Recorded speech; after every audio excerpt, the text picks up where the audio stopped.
Well, hello and welcome to the Movie Paradise. I'm your host, Nathanael Molnár, and this is Movie Night Tonight. Every single week here, we watch a new film and we discuss it in depth, with each month having a new theme. We are currently in the month of March, which is our month of war films. And the fourth and final film of that month of war films we're talking about tonight, it is Full Metal Jacket from 1987, directed by Stanley Kubrick. I am your host, Nathanael Molnár. I'm joined by a great panel. With me is Matt Smith. Hello. So, Matt. Great panel, two times in a row. Before we get into the spoiler discussion, and it is a spoiler discussion, we're talking about this movie as if you watched it with us last night. Let's go with our first impressions, starting with Matt. What were your first impressions of Full Metal Jacket?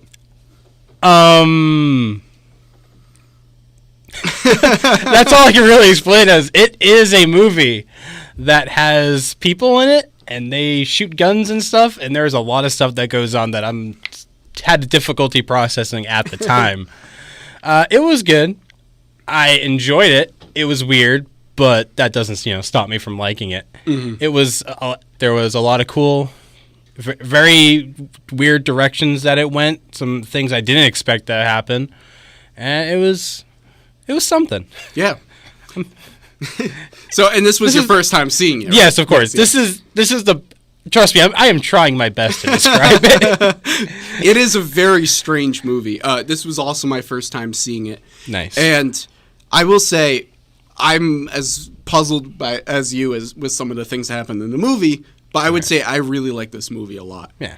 It is a movie that is not necessarily story nor narrative driven. It is essentially a collection of scenes that are loosely connected through this one character and kind of jumping around his life in a very kind of abstract way. It's very dialogue driven. Yeah. And it was very well crafted of a film, and I liked kind of the snappiness of the whole thing. Yep. And the pace and the characters and the performances are fantastic. And so while it doesn't follow conventional formula in terms of what a movie just in general should be, I liked it not only because it was different, but because the things it chose to focus on instead of focusing on other things, the things it did focus on, it did really well. Yeah. In terms of breaking conventions, you could easily describe this as two completely different movies. It essentially is. 2 1-hour movies. One is the sequel to the other one years later. Yeah, you're not far off at all when you say that. I remember, I've seen that iconic image of Vincent D'Onofrio in the bathroom with the gun. I've seen that before. Oh, have you really? I haven't seen the scene, but I've seen that shot, and I always looked at that image. And I think when I was putting together the graphic for this podcast, I included that image in the film reel that I have with all the different images from the film.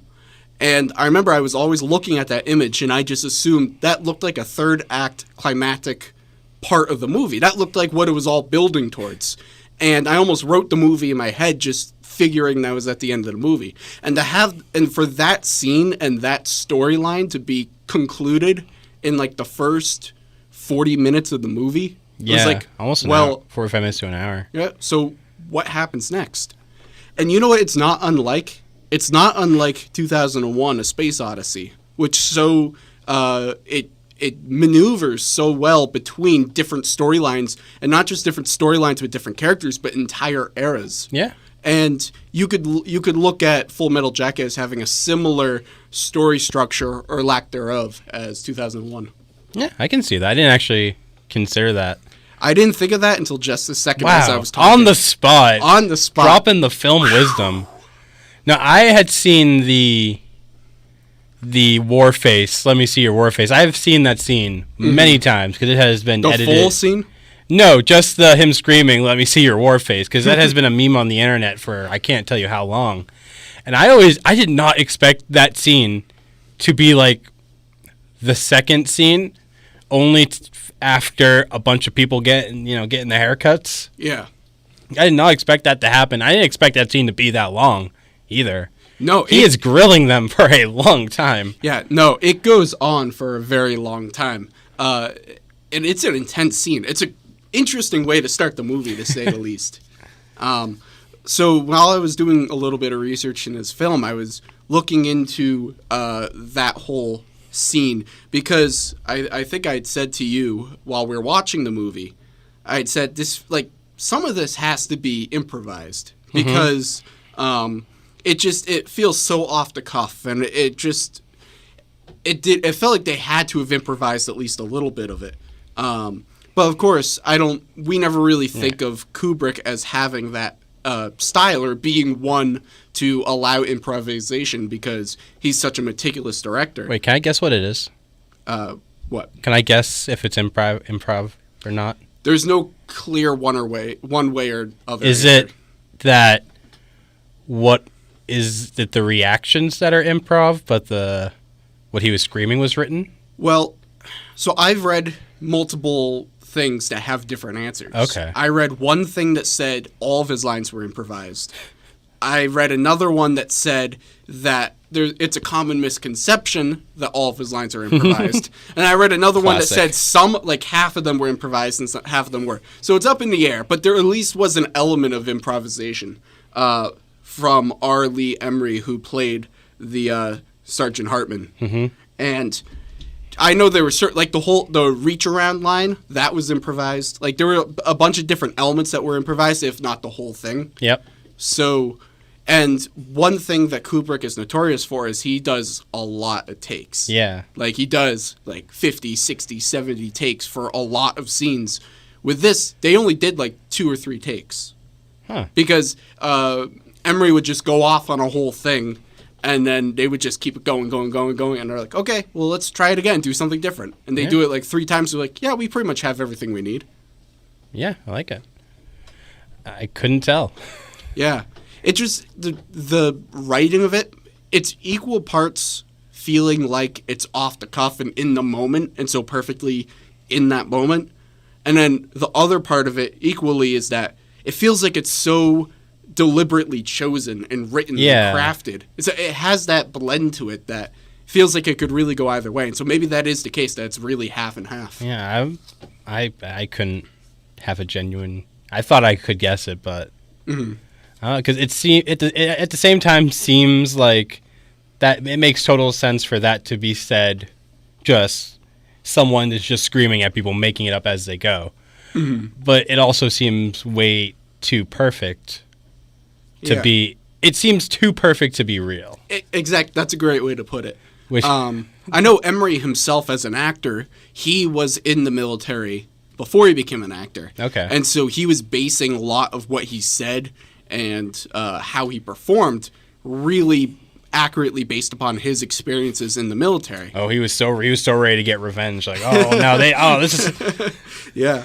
And I think when we were watching the movie, I think at one point I had said to you, or maybe you said something in regards to this to me, I forget exactly which, but we had talked about the idea that the events that's happening in the film and how we're seeing the training that these characters are going through and everything that's being said and done, we interpreted it as satire. Like it felt like this was like almost like a satirical play on what military culture and war culture actually is. And then when I started researching the film, granted I didn't do a full like in-depth look into but everything I started to read, this was based off of a book that was based on like what it is really like to be in the military. And a lot of the things, especially the whole chant that they have about their guns, that's all done.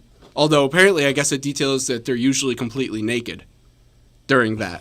But they didn't include that into the film. Okay. Which, honestly, I'm surprised Kubrick didn't include that. You're right. I feel like Kubrick would include that.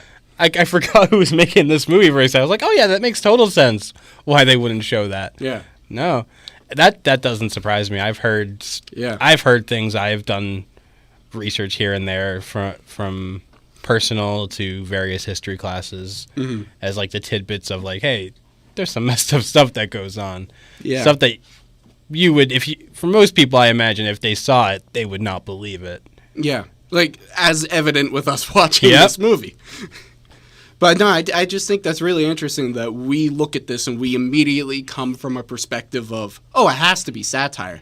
Because this is obviously an exaggeration of what actually goes on. But no, this is what actually goes on. Why? It's interesting, but I think this movie innately offers a different perspective of a war film or of war in general than we've seen with the other movies. Mm-hmm. So this is the fourth and final film of this month. So this is the conclusionary film of this month of war movies. Previously, and you could check out all of our discussions of these movies, we've watched and discussed Apocalypse Now, Saving Private Ryan, Hacksaw Ridge, and now Full Metal Jacket. And looking at these movies, Full Metal Jacket offers a completely different perspective of war than those other movies, as each film kind of offers their own unique perspective. Mm-hmm. And I think looking at the four films, I think it's interesting. It wasn't deliberate on my choice, but it's kind of interesting that they all line up being, two of them are about World War II and two of them are about Vietnam. Those are the two that movies tend to be made about, yeah. And you've seen Apocalypse Now, so I'm curious, Matt, when you look at Apocalypse Now and then you look at this one, both each have their own, shall we say, artistically eccentric filmmakers behind them. Mm-hmm. Coppola directing Apocalypse Now and Kubrick directing this, as well as various interesting things that happen in terms of the production of them and how stylized they are and how different and contrary to the convention that they are. Looking at the two, what kind of similarities do you see and what kind of differences do you see between the two? Well, it's hard because I'm still thinking of Full Metal as two completely different movies. Yeah. There's Full and then Metal Jacket. They're similar in the sense that you're kind of loosely following people, and it's more about the events that are going around you. And you are in a group of multiple people. You are focused on like 2 or 3 people at most. Yeah. One, Full Metal Jacket focuses. Although it's interesting because most of the movies they have the rookie or the private. You know, they have the part where they show you how rough it is, and then normally it's not that long, but Full Metal Jacket. I keep wanting to say Full Metal Alchemist because I'm an anime nerd, but I'm not going to. But that half of the movie is just the beginning training. Yeah, which was interesting because I expected it I didn't expect it to last that long, and when we were like 50 minutes in. And it's still like they're just graduating. I had no idea where the movie was going after this. I thought the movie was halfway through. I thought the movie was done because even though we've only been watching for like an hour, it felt like this was like a 2-hour movie. But no, to get back to your question because I kind of went on a tangent. There's much less. I want to say there's more cinematic style in Apocalypse Now. I feel like it was the focus on that. There was a lot of just like panning shots of like the battlefields and the scenery around as they were going through the boat, and you'd see the smoke coming up from the various things and whatnot. It's much more focused on really the relationship between the 2 or so characters. You have Joker and Vincent D'Onofrio's character? Yeah, I forget his nickname. Pills. Well, Pills. He had a lot of. I have the discussion guide in front of me. Oh, Pyle. Pyle. Okay. Private Pyle. I was like, he got called a lot of names. Not a lot I want to say though. So. Yeah. It was much. At least the beginning was much more about how he related to 2 or more characters. So I think that's probably. The characters do have multiple sides. They're much more dynamic. I'd say for the most part, they're more dynamic characters than they are in Apocalypse Now. I'd agree with that. Yeah. You see one person sort of just start from you see Joker just start from like a regular recruit, and we get to see him through the whole movie and how he changes. Kind of changes. He gets more confident is sort of his sort of arc. And then you have Pills who, starts out, he's Pyle. I want to say Pills for some reason. I don't know. Pyle. You get Pyle's character where he starts out as sort of the, what's the word? He's lacking. He's the underdog in a way. A little bit. He kind of starts off like you think he's an underdog character, and then you see him start to improve. You see him start to, he gets the the gun movements and he starts getting a little bit better, but then he just sort of turns. See, I think the great thing about that is that it is definitely set up. Like watching the beginning of the film, not knowing anything about the narrative structure, I always just thought that Vincent D'Onofrio's character was the main character of the movie. I thought this was a person that we were going to be following all the way through the film. And so, like you mentioned, we go through this whole training period, and it keeps going on and on and on. And it's about he is being made fun of by everybody else. He starts to improve. He's trying hard. He makes a friend, and he's trying to really build himself up. And then, but this whole time, we have this underlying sense of sinisterness coming from him. He feels like there's a lot of shots where you could tell, like, this is not going in the right direction.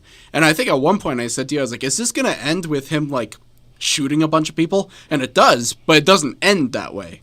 It just concludes, like, the first that movie half ends, of the movie. And then the second movie starts. Exactly. And I think this is a really interesting way that Kubrick kind of subverts expectations.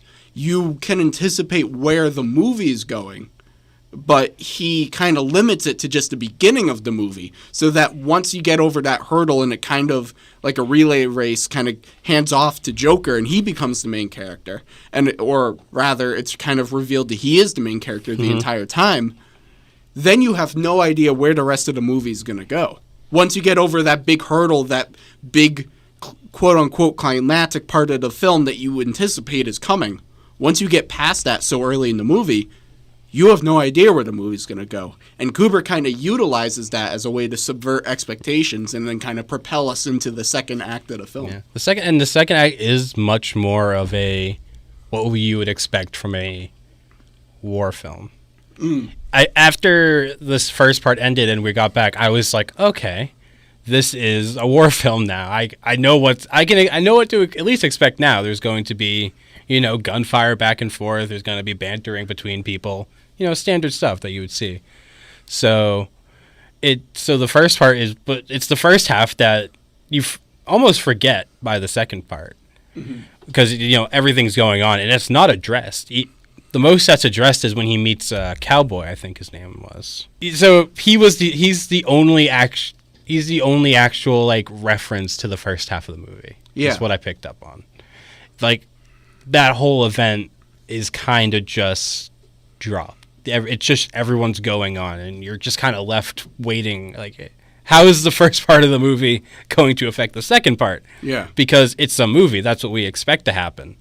Even there's some sort of setup. I thought maybe that was the setup, and that event was gonna be talked about later on, but it never was. So I wonder. It must be a deliberate decision because, like you're saying, what's expected is that if that whole part of the film, if the setup work with all those characters and Vincent D'Onofrio and the sergeant, if that doesn't play into the latter half of the film, you would expect that at least the traumatic moment of him shooting the sergeant right in front of his eyes, that would play into the character in some capacity. But it's not referenced at all in any way. We spent an hour building up to this, and then it just... I mean, I dig it. Yeah. I enjoy the fact that there's like two completely different stories going on at different periods of times. I'm not complaining about it. But it's just hard to... Well, I just wonder, what is Kubrick trying to say with that? Because the decision to not have it tie in is far more deliberate than the decision to have it tie in. Yeah. So, in which case I would expect Kubrick is trying to communicate something with that. It could just be the idea that when you're in war, you see a lot of stuff. Almost like he is like already exposed to it, and so he's kind of desensitized to it. Like, especially because, I mean, we got with that roughly, 45 minutes to an hour of the first half of the movie, we got to saw how grueling the basic training was. Yeah. So the most I can guess is that's his way of saying that they see a lot of stuff and not everything. Like, they saw that, but other people have also seen many people die, not just one. Yeah. He has a really very different situation, though. But, I don't know. Well, I guess, and that could even speak to how, when we're looking at the events of this film and the things that they're doing, we almost don't believe that's happening. If that were to happen to us, to any of us who aren't in the military, if something like that were to happen where someone we knew went on like became crazed, had a gun, and started killing people, that would deeply traumatize us. That would deeply affect us. So I guess it's almost to the same point that it's just like any other day for them. They're so desensitized to violence, and they're brainwashed in a way to believe that they're born to kill. This is what they're killing machines. What they do for a job, for a living, for a purpose to their life is they kill.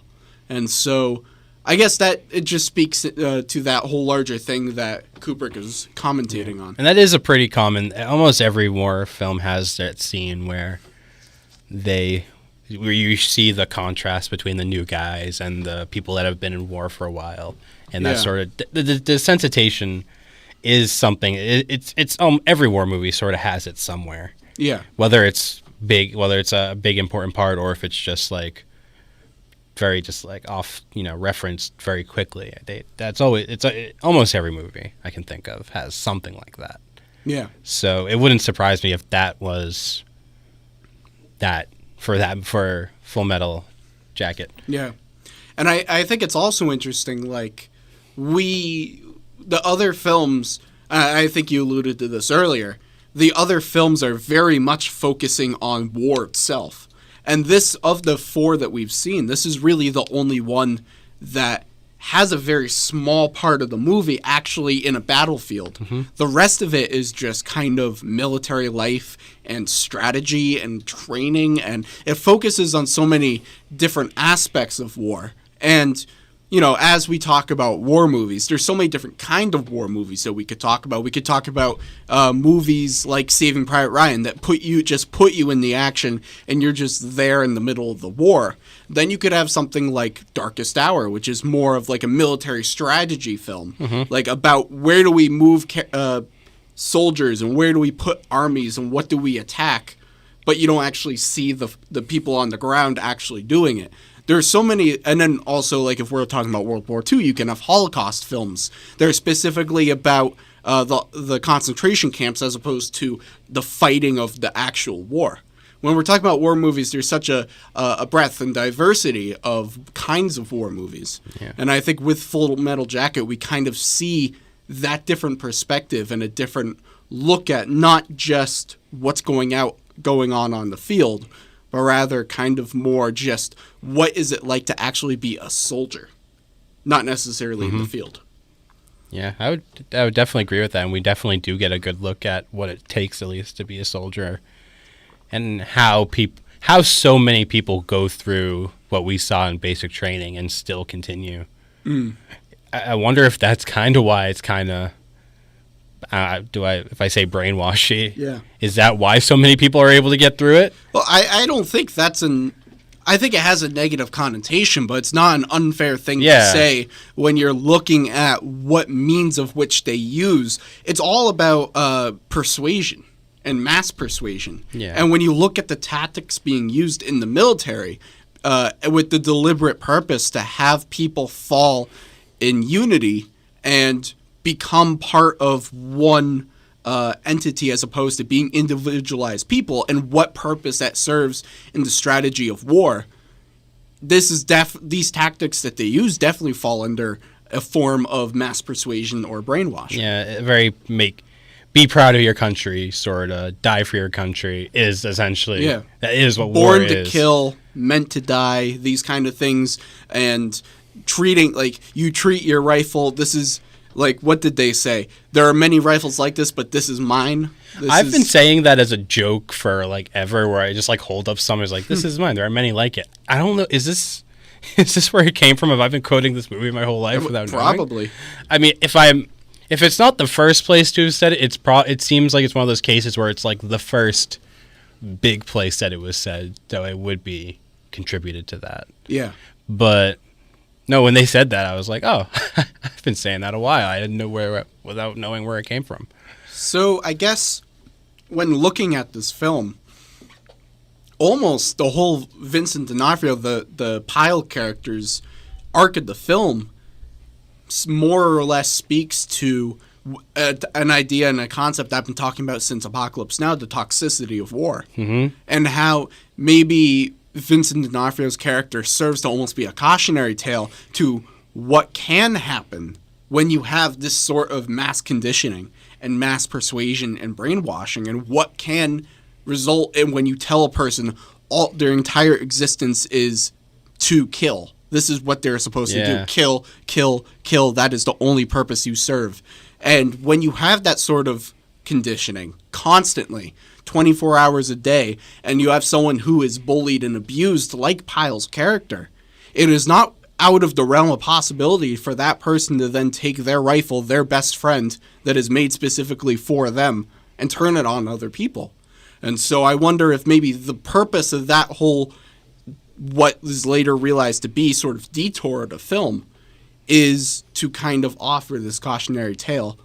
And then I guess, for me at least, I don't know if you share this sentiment or not, I felt like that beginning part of the movie was the best part of the movie. And while I liked the rest of it and where it went, that was where I thought it was at its strongest. Yeah, I would definitely agree that the first part of the movie is what sticks out. Yeah. I mean, definitely. It's what I will remember.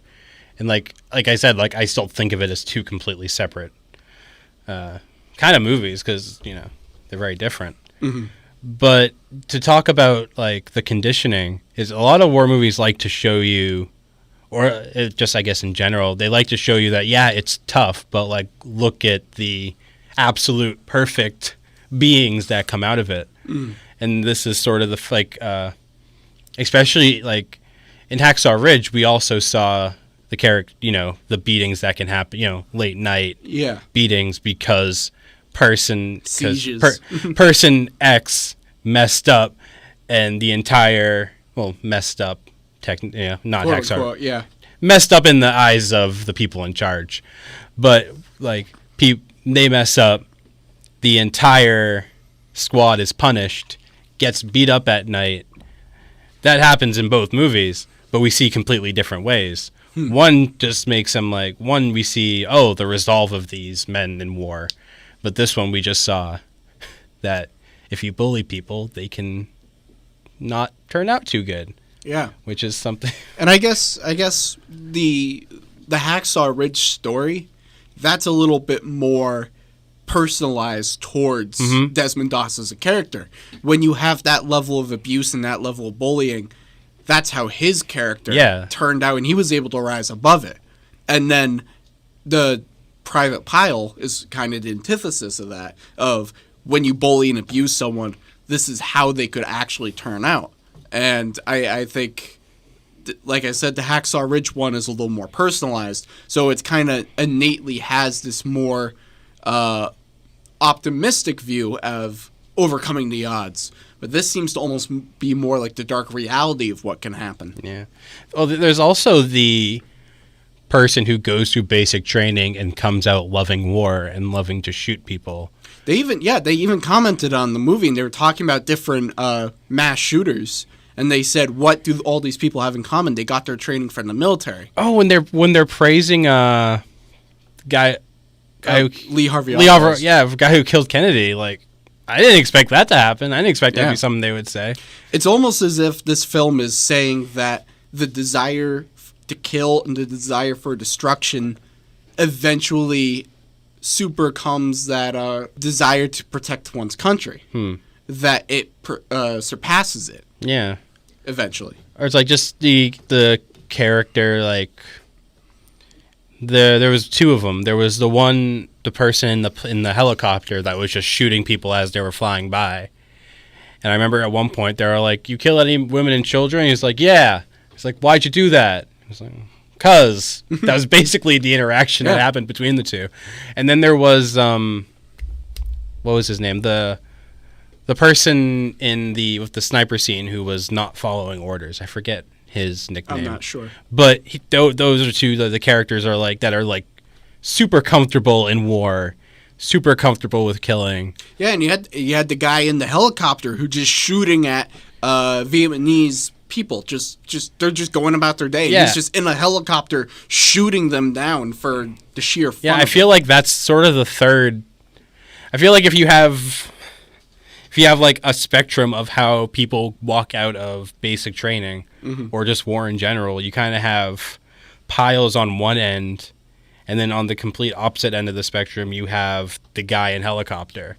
Yeah. Like, they both turn out not necessarily right in the head, but two completely different ways. And you have the people in the middle that I suppose is the intended purpose, which is just meant to toughen people up. Yeah. And, like, make them, like, don't take, you know, they don't take war, they don't take it lightly, but they're also, you know, equipped to deal with it. Yeah. Which I imagine, you know, that's probably what is intended to happen. Yeah. But I love the little detail on Joker where he has the helmet "This is born to kill," but then he has the peace sign pin. I love that little. I love that juxtaposition. Yeah, and everyone asks him about it. Exactly, and I love. But when they ask him about it, the thing they point out is take off that peace sign pin because it goes against what you're really supposed to do, which is you're born to Yeah, kill. everyone has the killing phrases on their helmets. Yeah. And even when he explains it, I mean, I guess he is more towards peace. He seemed to only be in combat when he needed to because he wanted to do the journal. Yeah. Here were the people in war with the cameras, which is always interesting. I never think about that. Yeah. But especially that scene from Apocalypse Now when they're running out and there's the guy with the camera being like, "Go, just run past it, just run past it. It'll make the shot look better." Like, and that was a very real thing. Yeah, yeah. Which is just baffles me. Yeah. No, I completely agree.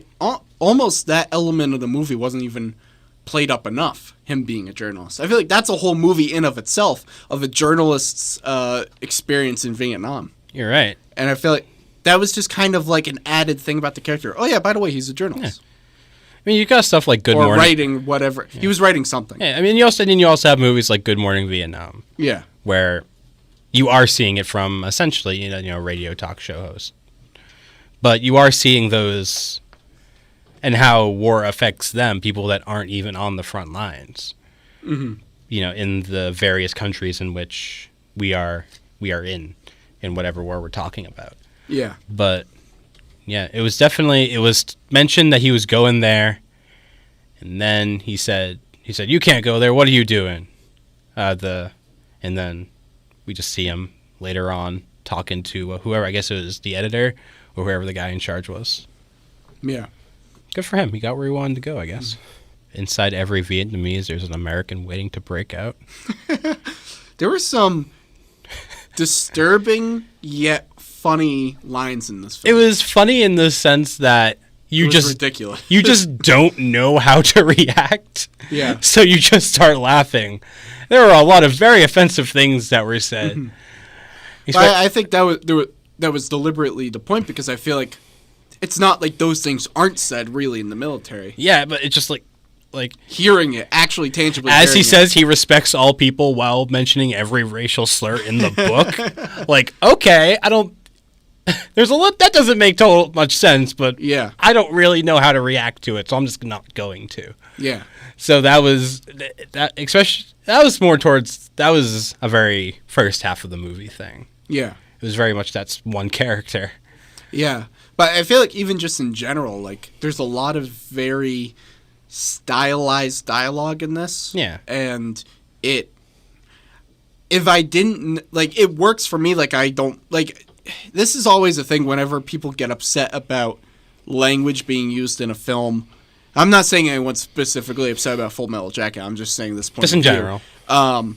There are people who will get upset about language being used in different movies, like racial slurs or derogatory words against women or something along those lines, to which I say, well, you have to look at the context of the film. Yeah. And you have to look at especially the historical context, because if you're looking at a movie that takes place in the 40s, you know, it would be ignorant if you were to strip it of the dialect that the people had at the time, especially the views that a lot of white men had about non-white men. Yeah, especially if you have other various films, like if you're talking about World War II, the way people in America are going to describe Japanese people, for example, is not going to be positive. Same with Vietnamese people in this movie. Exactly. Like, that's just how it was. Yeah. People during World War II, they stopped using the word kindergarten because it's a German word. Mm-hmm. Like, people stopped saying that, or at least that's what my history teachers have been telling me. Which I don't think I have any reason not to believe them. But people take it seriously. The home front is still a very important part of war. Yeah. And how it affects, the people even, oceans across from where it's happening. So if you want to accurately describe a setting, you're gonna you can describe you can fill you can fill everything out with the aesthetically pleasing parts of whatever decade you're talking about. But if you want to really accurately describe another time period, there's always negative things going on as well. And it's also a case of you have to figure out what kind of movie you have, what you're trying to say, whether it really has a place there. Like, Christopher Robin takes place in the 40s, but they're not going to be dropping the N-word in Christopher Robin just because that would be accurate to the 40s. Yeah, they don't talk about, they don't, start calling people Nazis for no reason. Yeah, so, I mean, it also depends upon what kind of movie you have. But for a film like Full Metal Jacket, it makes complete sense. For any of these war films, it makes complete sense them having the language that they have. We are seeing the proudest of the proudest Americans. They are not going to talk about the enemy, the people they are actively shooting at and could potentially be shooting at. Raised and born to kill at to do. Any time they could be shooting at these people, they're not going to describe them positively. Yeah. Whether that's because from their own or that's just how they were taught. Yeah, exactly. Yeah, and then I don't have an issue when, it's shocking when you hear it. And I think that's kind of, and there are definitely situations in which the language is just used for shock value, but you got to make sure that people understand that just because it's shocking doesn't mean it's only serving shock value. Exactly. You really have to, it's all contextual. Yeah, context is important, people. Context is key. If you don't know the context of a situation, please stop talking. Anyway, but I want that T-shirt. Checklist 1. Do you know the context? Yes. You may continue. 1. Stop talking. It's a very easy chart. We should teach that. It's not a very difficult flow chart. Yeah, we should just start that. Basic education, first grade. This is what context is, kids. This is when you talk. You don't have it. You don't talk. You don't talk. Yeah. So, as I mentioned before, this is the final war film we're looking at this month. So, Matt, looking at the war movies we've watched and discussed this month, Apocalypse Now, Saving Private Ryan, Hacksaw Ridge, and now Full Metal Jacket, what are your big takeaways, having looked at all these war movies? Well, the first two, Apocalypse Now and Saving Private Ryan, I have seen multiple times at this point, and my stance on them relatively stays the same. I really enjoy them. I think they really exhibit what I really like about war movies and specifically war cinematography. So they sort of stay. Hacksaw Ridge was incredibly interesting. I had not seen it. I feel like I would have seen it when it came out if I had known about it. But I feel like I just sort of went under the radar somehow. I really enjoyed it. And Full Metal Jacket was just kind of war the movie. Like, I don't know how to. I don't know what. I still don't know what I liked about it. I just know I liked it. Yeah. So I mean, I definitely enjoyed all of them, and I'm very glad that we did this. I don't remember what the original theme was, but I'm glad it was switched. Yeah, I think it was going to be comedies. No. It was going to be comedies, and then it was going to be classics. Classics. That's what it was going to be. We were going to watch like Sunset Boulevard, Citizen Kane, the original King Kong, Gone with the Wind, or maybe Casablanca. I can't remember. Which would have been a cool month. I would have been looking forward to that, but this was I'm glad we did this one. We wouldn't have gotten to so much ethics. Yeah. No, this has a lot of ethics. This month has a lot of ethics. But with those latter two films, would you say, did they do anything to change your mind as to what your perception of war movies were, or increase them, or maybe you have higher appreciation for the kind of film or anything like that? I've always had it's weird to say I've always had a very positive feeling towards war movies. Positive in the sense that I like the movies, not necessarily that I like the content that they're based on. But I think it's just really just like cemented, like, yeah, I like war movies, and I can here are multiple examples of why I like them and why I think they can do things that just the setting of war, or even if war is just in the background, it it lets you tell things that you can't tell anywhere else, or at least you can't tell as strongly anywhere else. Yeah, I completely agree with that. It's a very unique kind of film, a kind of type of movie that we see. It makes for some really interesting thinking pieces and some discussion points, and like we said, it contains a lot of ethics. And I think this month we've seen a wide variety of kinds of war movies. Yeah. Apocalypse Now just kind of literally being a film representation of Vietnam. Saving Private Ryan just putting you right in the middle of World War II. Both of those films having great, giant, grandiose displays of war sequences with lots of practical effects and explosions and buildings toppling and high body counts and gruesome images. And then transitioning into Hacksaw Ridge, which is far more of like an intimate character study. And then moving into Full Metal Jacket, which is just its complete own narrative-less thing that is just rather unique. It's been a very interesting month looking at all these different films. And I'd say, I said at the beginning of the month, and I still stand by, that Apocalypse Now is my favorite war movie. Yeah. But I think I've definitely come to appreciate war films more. And I think one thing I always liked war movies, but I think I came to appreciate it more. And one thing I came to appreciate was that, and I think I mentioned this during our Apocalypse Now discussion, was that when I saw Christopher Nolan's Dunkirk, which came out a few years ago, I love Christopher Nolan. Christopher Nolan's my favorite working director right now, but I was disappointed by that film. And one of the things that disappointed me about that film was that I felt like there was no way to get behind the characters because there was no sort of character development. And I understood the logic behind it was, well, when you're in the middle of a war, you don't have time to talk about your backstory or anything like that. You're just thrust into the situation with the people you're around. And I understand that, but at the same time, narratively and from a filmmaking standpoint, you need some sort of understanding of who those characters are as people, not just what has happened to them, but just who they are as people in order to get behind them instead of having them just be a bunch of faces that you don't have any attachment to. That was always my interpretation and understanding of Dunkirk. But looking at all these movies that we have, other than maybe Hacksaw Ridge, they all kind of just have characters that we follow that don't have any sort of real, true development or backstory. Apocalypse Now, you don't know any of those people personally.